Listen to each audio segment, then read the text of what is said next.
our big political story now. This may be a pivotal week in this year's presidential race. Fox News correspondent Doug Luzader has the story from Washington. The president and Mitt Romney will be back at it this week, looking at Wisconsin tomorrow and Wall Street today. President Obama returns from Camp David, a quick respite before a flurry of campaign fundraisers today. Mitt Romney apparently had a quiet weekend, too. Both candidates left it to their surrogates to battle it out on TV.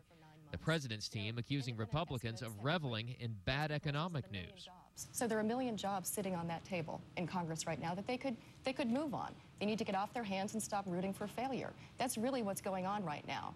This is a hostile environment for job creation in our economy, and that's why, frankly, it adds a sense of urgency in terms of this year's election to be able to turn things around, because the only thing that's going to change it are changing the policies, and that means changing the person in the White House.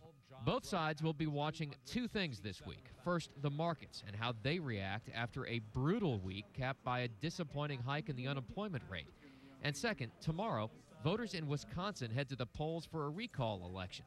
Republican Governor Scott Walker, who took on public employee unions, is fighting for his job against the Democratic mayor of Milwaukee, Tom Barrett, a race seen as a bellwether for this year's presidential election. And most polls in Wisconsin give Scott Walker an edge, but this is a very emotional election with a lot at stake. In Washington, Doug Luzader, Fox News.